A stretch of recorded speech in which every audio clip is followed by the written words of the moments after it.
Because it's almost Christmas, I thought this would be a good video to make a reaction to. It's called Australia versus UK Christmas, which is better? So there's obviously a lot of similarities between Australia and the UK, but one of the things I think can be quite different must be Christmas, especially because it's summer in Australia, so the weather's super warm. In the UK it's cold, it's winter. I live in Malaysia now, so that's completely different from both of them. Again, it's like 32 degrees, super humid. This is a Muslim country, so everybody just goes on like it's a normal day. All the malls are open, everybody's driving around, just getting on with their normal life. So it's very different from probably both of them. But I'm very interested to see the difference between Australian and a UK Christmas, and you can tell me what you think the differences are in the comments also. Get it right, come on. How different is a Christmas down under? Well, in the UK they paint the iconic picture of a beautiful white Christmas. Well, in reality, we know it's all just a pack of lies. One of our biggest concerns with moving to Australia was the preservation of a joyful UK Christmas. But as I'm finding with many other things, I think I prefer it in Australia.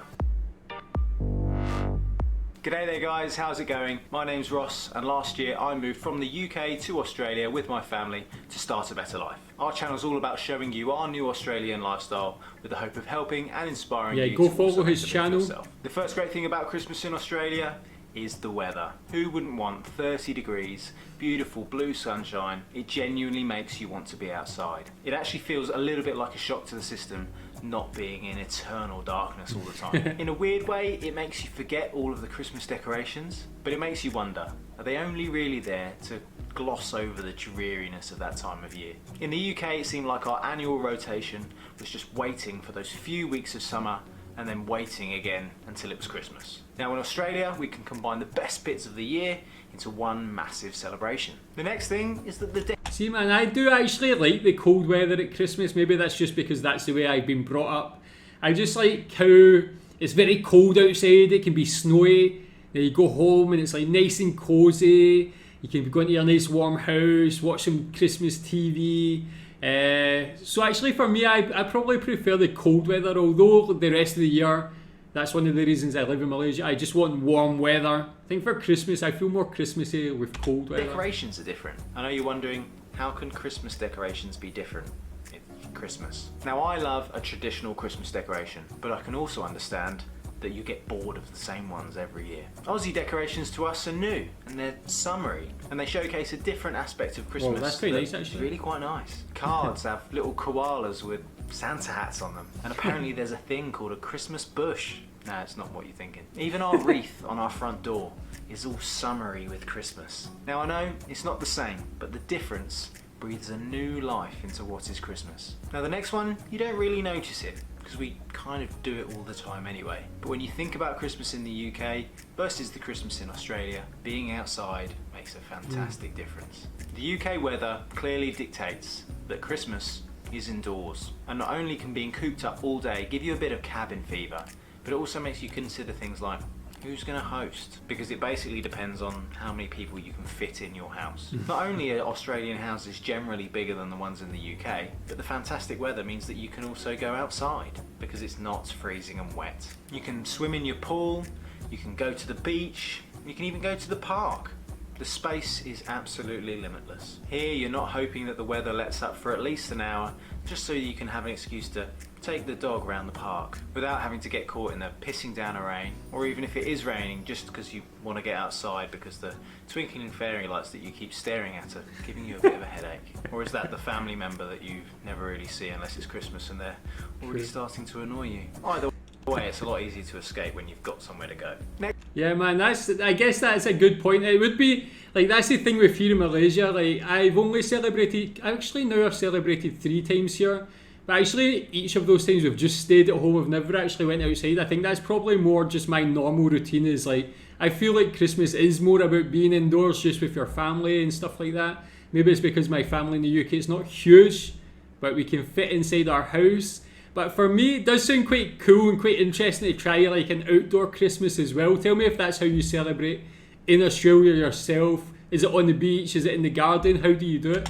Next up, it's the food. Now personally, I love turkey and I love the thought of a roast dinner with all of the trimmings. Now Australian Christmases involve different roasts, and different meats and cold meats, and even a cheeky pavlova. I never really I liked wouldn't mind Christmas pudding pavlova, anyway. man. Who even likes Christmas pudding? Do you know what I love even more than all of that? Choice. Here I can have my roast and sit inside with the aircon so that I don't melt in the heat. Or I can take it al fresco and experiment with all the different barbecue options and all the different meats. But not shrimps though, because that's not a thing. And if you say that phrase in Australia, they're going to revoke your visa and deport you. They'll probably put you on a boat as well. It's cheaper. In Australia, the build up to Christmas is completely different. We don't watch TV here.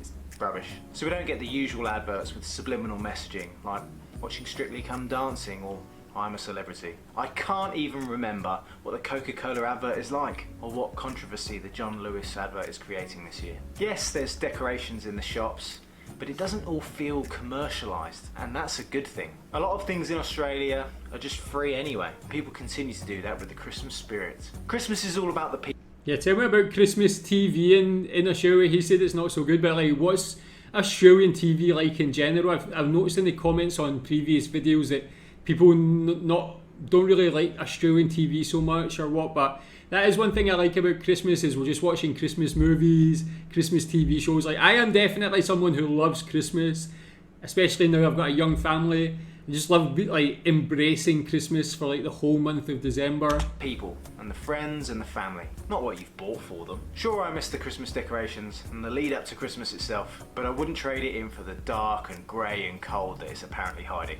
Nah. Now, the one good thing about the UK around Christmas is the sports. And in the UK, I would true, normally man. A spend lot of Boxing football, Day soccer. watching game after game of football on the TV. Yeah. Not rugby, like football. Now in Australia you can do exactly the same thing, but the sport is just a bit different. The Boxing Day test at the MCG is the new reason why male relatives will sit around the TV sinking beer after beer until they fall asleep. But I suppose at least you can just go and wake yourself up in the pool. The good thing is that here I can spend my Boxing Day doing exactly the same thing and praying that England will at least win a game. But then the day after that I can catch up on all the UK Boxing Day stuff. So I get 2 days of sport. Whether I want to stay up and watch it live, although around that time of year I think my blood alcohol level probably wouldn't allow me to do that, or whether I get up the next day and watch it all on catch up. This is just another example of me getting my cake and eating it. Here we really do get to live the best of both worlds. For this next one I only have 3 words for you. Christmas in July. Yep, I didn't know that was a thing either. Here, July is cooler. Not cold, but just a rather pleasant temperature. And do you know what's better than one Christmas? You're absolutely right. 2 Christmases. Now this year, we didn't know it was a thing, so we didn't celebrate Christmas in July. I've never By heard looking of at that. loads of other expats' socials, all I could think of was, why the hell aren't I doing this as well? Why aren't I having 2 Christmases this year? Yeah, if man. you don't want to sweat your balls off in December eating a roast turkey, well instead why don't you just mildly sweat them in July? You can even whip out your old Christmas jumper and Vegemite jumper, sweat man, some nice. more. And walk around shopping centres while everyone looks at you weirdly and gives you some strange looks. I mean, they normally do that to me anyway. In Australia there are already more public holidays than in the UK, so it's not like we need another excuse to have a party. But with Christmas in July, well, we'll do it anyway, because there's beer. Now this last one is more for the teachers, but I suppose it's also a massive benefit for the kids. Christmas for me now means the summer holidays. The kids are off school, the holiday is much longer, and generally it's not a mad dash to do things that you're kind of obligated to do just because it's Christmas. It used to be like you do all your Christmas things and then all of a sudden you've got to go back to work. Now it's like there's actually a comfortable buffer either side of Christmas where you can actually get things done or have a little bit of a relax. Maybe even travel a bit. If you're a kid, maybe play with some toys. The point is, by making Christmas longer, you can actually enjoy it more, rather than just rushing around visiting people and probably spending most of your time in traffic. Fundamentally, the key things about Christmas are exactly the same. It's a perfect opportunity to spend time with friends and family, and all of that can still happen. Apart from at the moment, because the international borders are shut, so just have to spend it with the friends I have here, I suppose. Next year, I suppose it will be better, but for now, I'll just have to enjoy the best of both worlds while I'm here. We're creating new traditions by combining the old and embracing the new. And right now,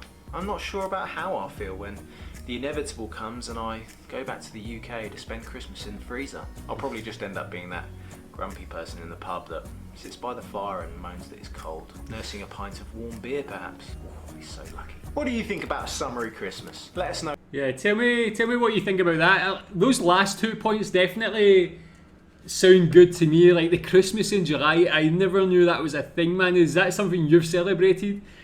I am all for 2 Christmases in a year, and yeah, I never thought about like you get your longer holiday at that time, so your Christmas being in the middle of that would be pretty perfect, man. Like in the UK, you have your Christmas, New Year, then you're back to work straight away. But if it's in Australia, it sounds like you maybe get an extra couple weeks after that too. So yeah, sound like there's a lot of similarities, but it sounds like there's a lot of big differences as well, man. Tell me what you think is better. Tell me what you enjoy about Christmas. And yeah, have a good Christmas when it comes. Thanks.